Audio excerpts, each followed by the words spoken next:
Peter Parker. And the girlfriend. Greetings, film fanatics. It's Mark Ellis, and welcome to a very exciting episode of RT Essentials. Now, we all know Peter Parker, the pride of Aunt May and Uncle Ben, Mary Jane suitor, science whiz kid, aspiring photographer. He's a busy guy, but that doesn't stop him from moonlighting as Spider-Man, the crime-fighting vigilante scaling and swinging across skyscrapers with self-shot bungee webs. Some of you may even have a favorite Spider-Man in particular. Maguire, Garfield, Holland, and maybe you've stressed yourself out wondering, hey, why do they keep changing the lead? Like, I was just getting used to seeing a 26-year-old Tobey Maguire play a high schooler. Now it's Andrew Garfield? How old's he? 40? Fret not, my friends, because this week we're diving deep into the history of the Spider-Man movies. With the upcoming release of No Way Home, which promises an unprecedented crossover between the Sony Spider-Verse and the MCU, we figured this would be a good time to clear out any of the cobwebs of confusion as to what has led us to this historical superhero juncture. Obviously, the expanded history, a little too vast to cover in one vid. Made-for-TV movies like 1977 Spider-Man were great and all, but let's stick to the major theatrical releases here. There's plenty of material, and I do mean plenty. Also, be warned that the spoiler alert is in effect. And with that said, let's get swinging. Spider-Man. Hello, my dear. It's Spider-Man!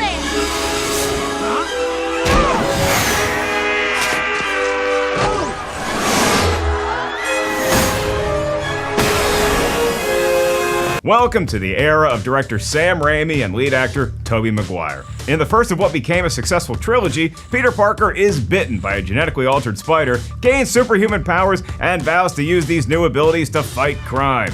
This iteration also introduced the maniacal villain Green Goblin, played by the equally maniacal but great Willem Dafoe. The events leading up to the release were nothing short of what is commonly referred to as development hell. Going back to the 1980s, Marvel Comics had their target set on a big screen Spider-Man production with Orion Pictures on board and character co-creator Stan Lee writing the screenplay.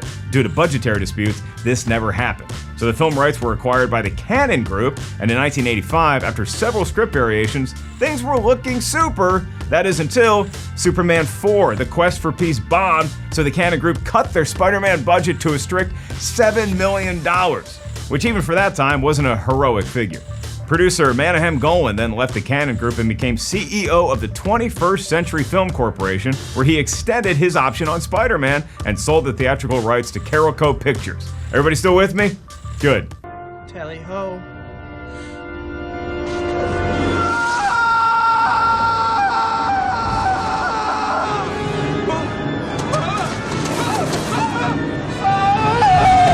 James Cameron then became attached to write and direct the film, submitting a treatment to Carolco in 1993. This version was a bit darker and incorporated the villains Electro and Sandman. The new budget, $50 million. All right, now we're getting there. Oh, is that we're not? Oh, right, Golan ends up suing Carolco Pictures for trying to make the film without him, and the production stalls. At this point, Cameron said, forget it, I'm hopping on the Titanic. Never let go, Jack, because we're almost there. In 1995, MGM acquires 21st Century Film, sues Viacom, Sony, and Marvel for fraud, and in the following year, Marvel and Carolco Pictures filed for bankruptcy. But much like the superheroes themselves, Marvel would emerge from the ashes of financial ruin in 1998 and declare the Golan Spider-Man option had expired and defaulted back to them. And subsequently, in March of 1999, Sony Pictures would acquire the film rights from Marvel for, there's that number again, $7 million. After lining up several directors, which included Tim Burton, Chris Columbus, David Fincher, and M. Night Shyamalan, Sony ultimately hired director Sam Raimi, citing his youthful passion for the comic book series as the reason he earned the job. I will never forget these words. With great power comes great responsibility. This is my gift, my curse. Using Cameron's treatment as a blueprint, screenwriter David Koepp drafted the new screenplay, replacing Electro and Sandman with the Green Goblin and adding in Dr. Octopus as a second antagonist. Sony then hired Scott Rosenberg to rewrite the script, losing Doc Ock altogether and keeping Green Goblin as the primary villain. Principal photography began in January of 2001, and there you have it, 2 decades of turmoil from concept to execution. All shenanigans aside, it was well worth the wait. Raimi's Spider-Man established a new format for superhero films, trading out the campy and trite for something deep and emotionally driven. The style would go on to influence smash hits like Nolan's The Dark Knight trilogy. With a budget of $139 million, the film earned $821.7 million worldwide and became Sony's highest-grossing domestic release all the way up to 2018, when it was surpassed by Jumanji: Welcome to the Jungle. The film was also a critical success, earning 2 Academy Award nods and a certified fresh score of 90% on the tomato meter. Spider-Man 2. You getting on my nerves? I have a knack for that. Not anymore.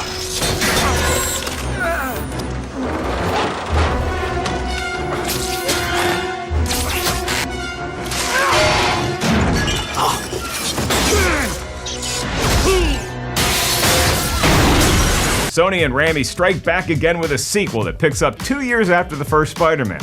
Maguire is back as self-doubting Peter Parker, and Kirsten Dunst returns as the increasingly complicated love interest, Mary Jane. With the Green Goblin defeated, there's now a vacancy for a new villain, and after a freakish lab accident, Dr. Otto Octavius emerges as the tentacle-bearing Dr. Octopus, portrayed by Alfred Molina.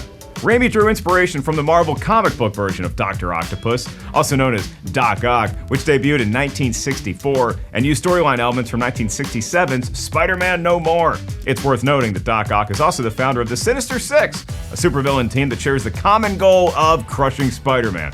Word on the street is that they're getting a movie of their own. Keep your tentacles crossed that that happens. Let's see you scurry out of this.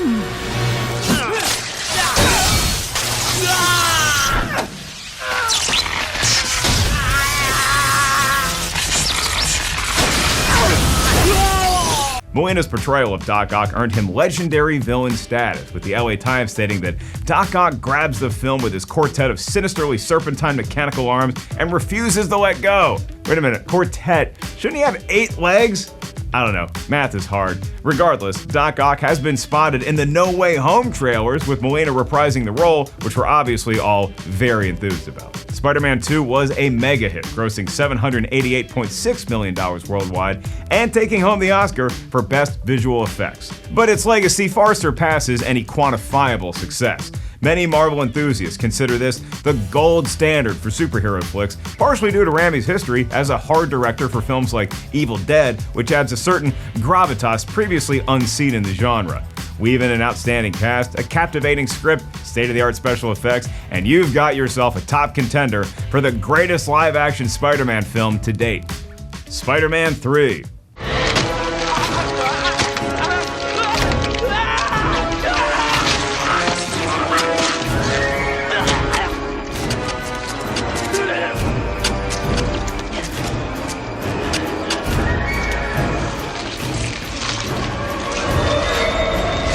The third and final installment in the Raimiverse is 2007's accurately titled Spider-Man 3, and brings back Maguire and Dunst and features a screenplay co-written by Sam Raimi himself. Just when Parker and MJ are finally on the right track for romance, things go south. Spider-Man's suit turns black and he struggles to control the dark sides of his own personality. #SoEmo. Cue the Death Cab for Cutie song.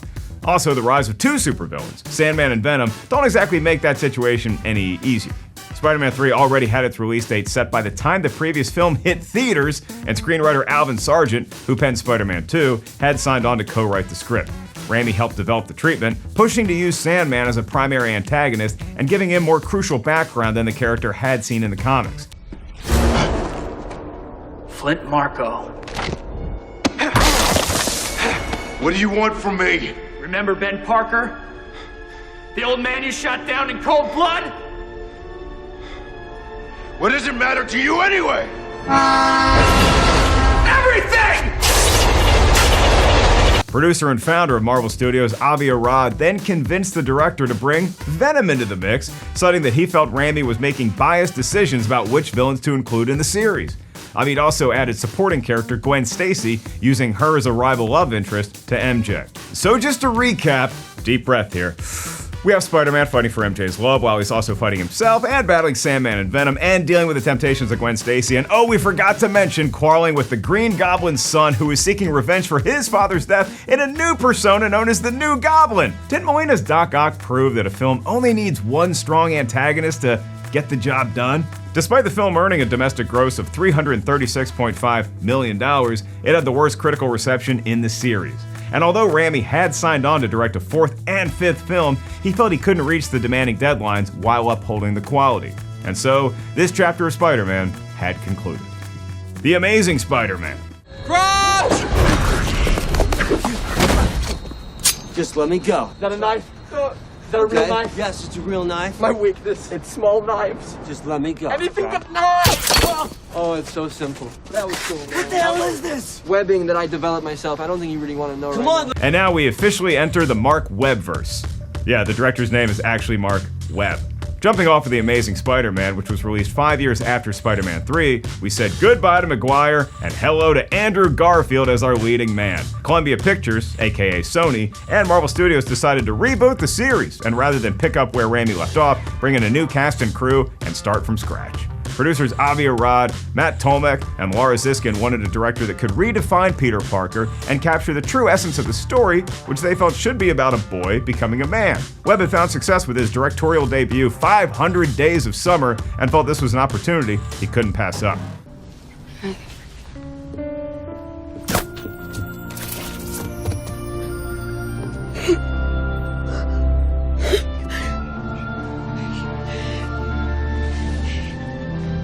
The film basically follows the origin story of Raimi's Spider-Man. Parker is bitten by a radioactive spider, gains superhuman powers, and vows to fight crime. In fact, this was one of the major criticisms of Webb's film. Why do we need to see this again? We get it. Mary Jane has also been replaced by Gwen Stacy as Parker's love interest, and we're introduced to yet another dark and menacing villain, the Lizard. It doesn't quite have the same allure as Venom or Green Goblin, but hey, scaly skin. Thumbs up. The Lizard first appeared in The Amazing Spider-Man number 6 in 1963. That was more or less considered a B-bad guy in the comics, so that decision to make him the main antagonist in The Amazing Spider-Man left some fans perplexed. The film was a box office success, earning $757.9 million worldwide, and received overall positive reviews, with many applauding Garfield and co-star Emma Stone's chemistry. The Amazing Spider-Man 2. I'm gonna kill the light. Everyone in the city is gonna know how it feels to live in my world. A world without power. A world without mercy. A world without Spider-Man. Webb and producers Avi Arad and Matt Tolmec return with The Amazing Spider-Man 2. Garfield is still the lead, and Stone is still Gwen Stacy, but as is always the case with a sequel, there is an opening for a new villain. Or in this case, 3 new villains: Jamie Foxx as Electro, Dane DeHaan as the Green Goblin, and Paul Giamatti, unforgettably as Rhino. Much like Raimi's Spider-Man 3, critics and fans felt that having so many villains muddled this film, which is partially why it had the worst critical and commercial reception of any Spider-Guy movie to date. Also, I warned you about spoilers already, right? They killed off the love interest, Gwen Stacy, which just felt out of place and tired at this point. The Dark Knight had already done that in 2008, and way more effectively. Harry, this is between you and me. You want to fight? Fight me. Let her go. Okay. No.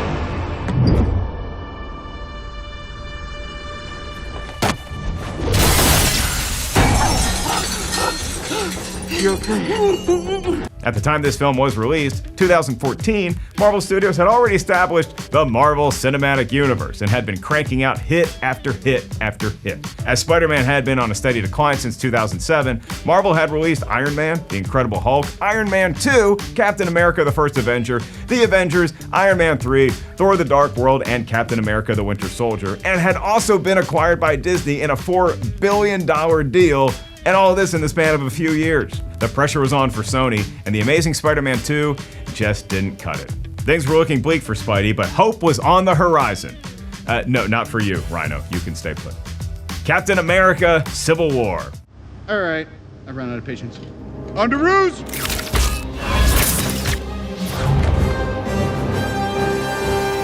Nice job, kid. Thanks. Well, I could have stuck the landing a little better. It's just a new suit. Wait, it's nothing. Mr. Stark, it's perfect. Thank you. Yeah, we don't really need to start a conversation. Okay. Captain? Big fan of Spider-Man? Yeah, we'll talk about it later. Just, Hey, everyone. good job. Wait, I thought this was a Spider-Man vid. Well, it was in 2014 that Captain America: Civil War was conceived, with the Russo brothers returning to direct and Christopher Marcus and Stephen McFeely writing the screenplay. president of Marvel Studios and primary producer of the MCU, Kevin Feige, was eager to build an even more impressive ensemble cast for this third installment in the Captain America series. His aim was set on bringing Spider-Man into the MCU, and so he lobbied Sony to cooperate and allow Marvel to use the character. Sony wasn't thrilled about the idea and their potential stakes in the venture. They had publicly announced the development of a Sinister Six film, replacing Webb with director Drew Goddard and hoping to successfully reboot Peter Parker. And this is where life imitates film. November 24th, 2014, Sony gets hacked. Thousands of private emails are compromised, and the public becomes aware of Sony and Marvel's Spider-Man discussions. Now Sony had extreme pressure from fans who desperately wanted to see the web slinger in the MCU. Even Stan Lee couldn't have made this up.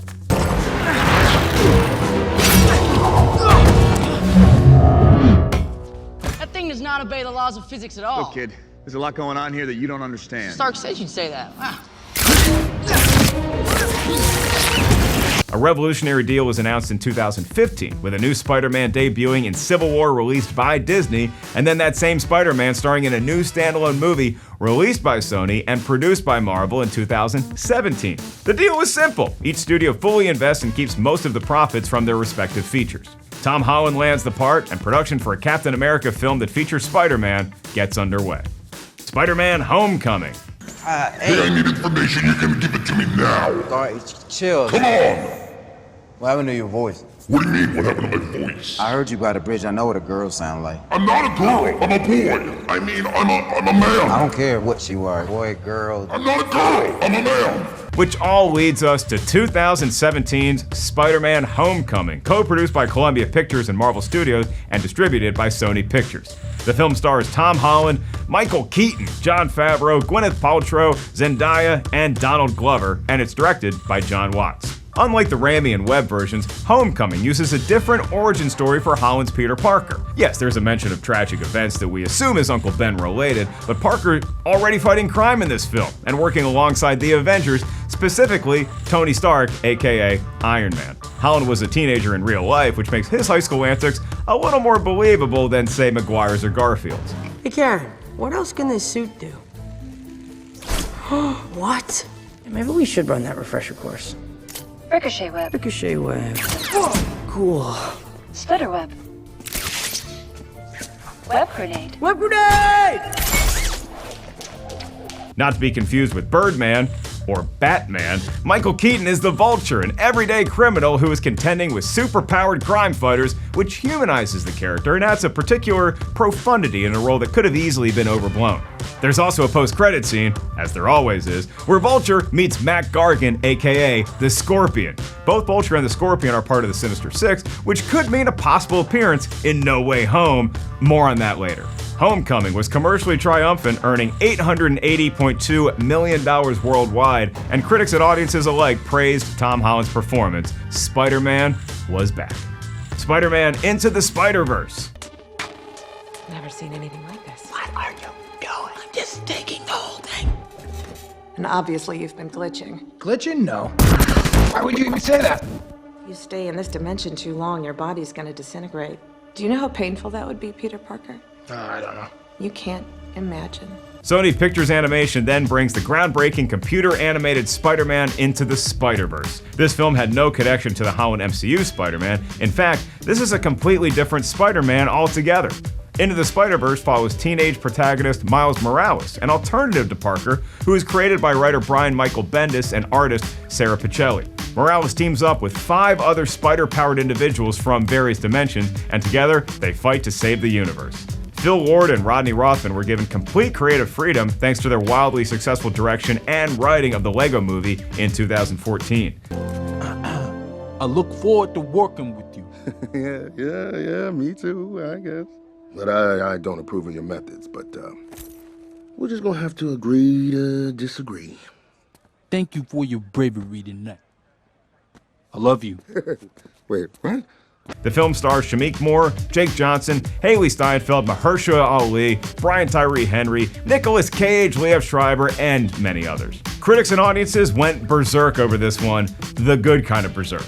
The film was praised for its striking animation and for portraying Morales as a biracial character, which made him relatable to a wider audience. It also took home the Oscar for Best Animated Feature Film and has a remarkable 97% on the tomato meter. Into the Spider-Verse was dedicated to Spider-Man's two creators, Steve Ditko and Stan Lee, who both died the year the film was released. A fatefully beautiful tribute to the late legends. Avengers: Infinity War. Magic! More magic! Magic with a kick! Magic with a... Insect.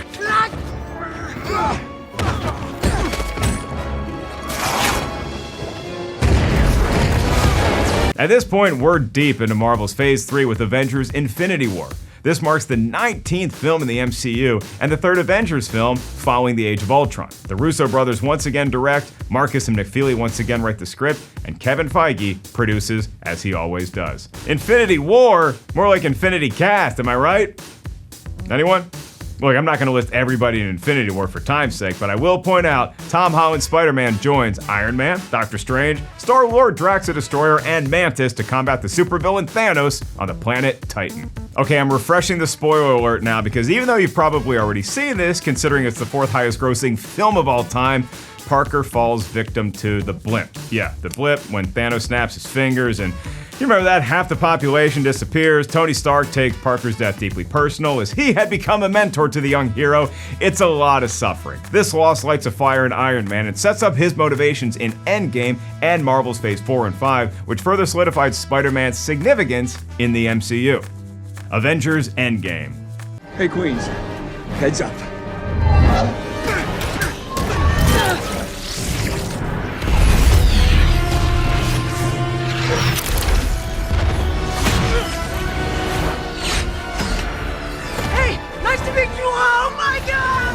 Speaking of Endgame, 1 year later, the same superhero cast and crew return, and we're back to dealing with Thanos, who is decimating the universe at an alarming rate, so much so even the Death Star is like, dude, chill.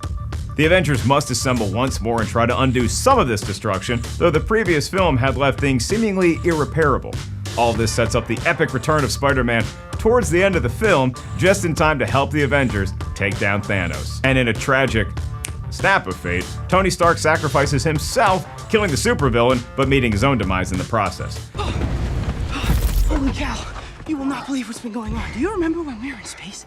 And I got all dusty, and I must have passed out because I woke up and you were gone, but Doctor Strange was there, right? He was like, it's been 5 years, come on, they need us. And then he started doing the yellow sparkly thing that he does all the time. What are you doing? Much like how Parker's disappearance in Infinity War shattered Stark, Stark's death in Endgame weighs heavily on Parker. This loss leaves an unquestionably difficult void to fill, but many feel that these events make Parker a prime candidate to take Stark's place. Endgame shattered numerous box office records and became the highest grossing film of all time to the tune of $2.798 billion worldwide, which is almost as much as Robert Downey Jr.'s salary for playing Iron Man. I'm kidding. Kind of. Spider-Man: Far From Home. Do you see anything? Yeah. And I'm gonna kill him.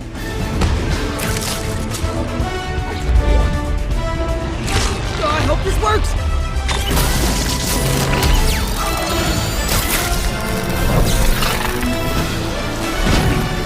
And after a sidestep to kill Thanos, Holland is back as the frontman in Spider-Man: Far From Home, the sequel to Homecoming, and the 23rd film in the MCU. Kevin Feige and Amy Pascal produce, Watts directs, and Chris McKenna and Eric Summers write the screenplay.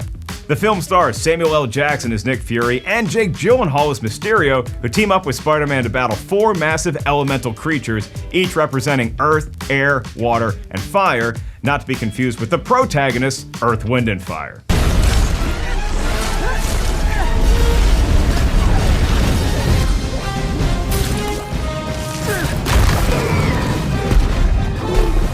Okay, shoot him! That hurt him! Keep it calm! coming! This was the first MCU film to be released since ENDGAME and reckons with the consequences of a post-Thanos world. More specifically, a world without Tony Stark and what that might mean for Peter Parker.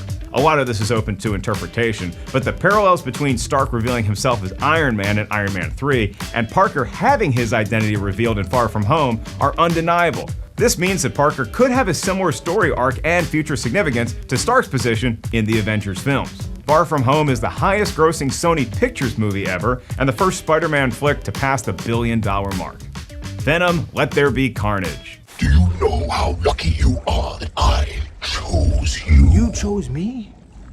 Buddy, I'm the only person that took you in when your friends kicked you off the planet Mingmong because you are a reject! You are a pariah! Lethal protection, my ass! You couldn't protect anything! You are useless! You couldn't get a job down here cleaning toilets! Let There Be Carnage, the sequel to 2018's Venom, was directed by Andy Serkis and produced by Columbia Pictures in association with Marvel. The film stars Tom Hardy as Eddie Brock, aka Venom, and Woody Harrelson as Cletus Cassidy, aka Carnage. Since this is a Spider-Man focused video, we're gonna fast forward to those post-credit scenes because that's where those tantalizing multiverse nuggets are chilling out. For one, when Eddie Brock is in hiding, he mentions a hive that spans the multiverse, then the room starts to glitch very similarly to an effect seen in Into the Spider-Verse, and Eddie appears in a different looking room, but in the same location. Is that a multiverse hint? There's also speculation that Doctor Strange is behind this glitch based on what he's doing in the No Way Home trailer. Spider-Man, No Way Home. We started getting some visitors. From every universe.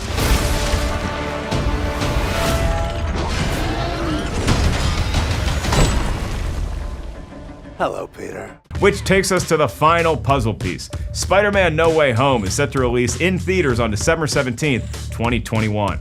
Watts directs, McKenna and Summers write, Feige and Pascal produce, and Tom Holland stars in the third film of the series and the, do some quick math, 27th film in the MCU. What do we know? Well, we know Doctor Strange is trying to make Parker's identity as Spider-Man a secret again after its public revelation in Far From Home. We know that Fox is returning as Electro and Molina is returning as Doc Ock. Sandman, Green Goblin, and Lizard will likely return as well. All of these villains, by the way, are members of the Sinister Six, #epic. You're not gonna take this away from me. Peter, you're struggling to have everything you want while the world tries to make you choose. There's even speculation that Tobey Maguire and Andrew Garfield will have roles, making this a potentially mind-blowing crossover of universes, characters, studios, storylines, and, well, Peter Parker's. The tagline in the trailer promises that the Marvel Universe will change forever. So, you know, we got that going for us. No Way Home is shaping up to be the biggest Spider-Man film in history and possibly one of the MCU's most successful releases. And that brings us up to speed with the history of the Spider-Man movies. As always, there's far too many characters and plots to go over in one vid, because I need a nap now. Don't go all Thanos on me if I left out one of your favorites. There's plenty more RT Essentials vids on the horizon, so I'm sure we'll get to your favorites eventually. I'm Mark Ellis, and thanks for tuning in. Oh, and remember that whole great power, great responsibility thing. You know how it goes, right?